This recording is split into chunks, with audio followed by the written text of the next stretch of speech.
first section of our work develops a program capable of powering a modem on and off using a transistor. This matters because the modem does not need to run consistently, only when data needs to be uploaded. By powering it selectively, we reduce power consumption and increase battery life.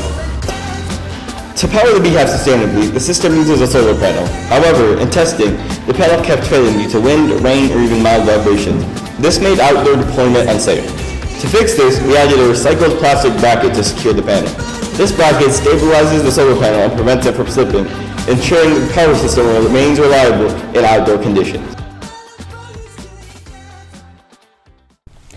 Another addition was the addition of a DC voltage controller, considering that the solar charge controller was unable to output the needed voltage to power on the Pi. This meant that the first Pi used had a corrupted SD card due to poor voltage supply.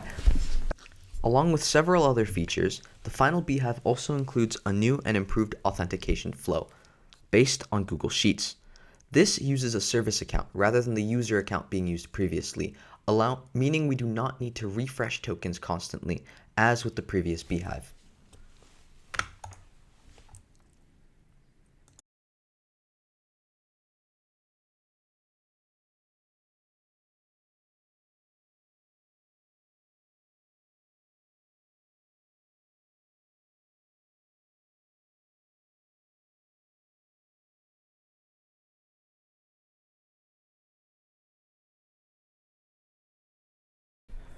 With the main Beehive now completed, a new problem has emerged.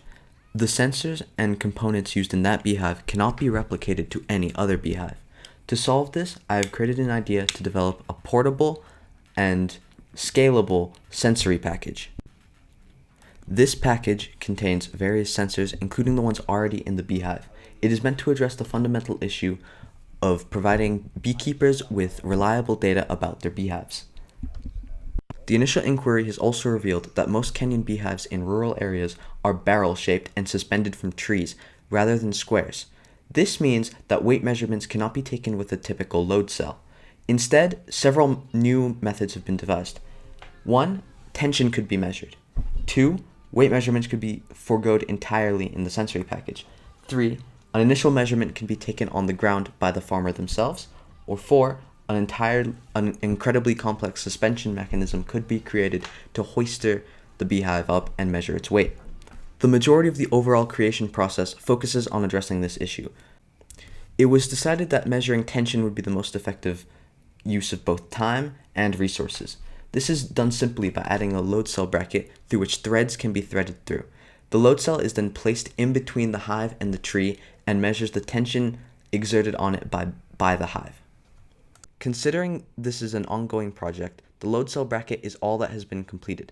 It was designed in Fusion 360 and 3D printed. So far, it successfully attaches to a load cell. This means that when attached to the beehive, the load cell will be able to connect to the load cell amplifier and successfully measure weight. However, the load cell amplifier remains to be configured. This is currently being done with a known 500 kg weight and an Arduino for testing purposes.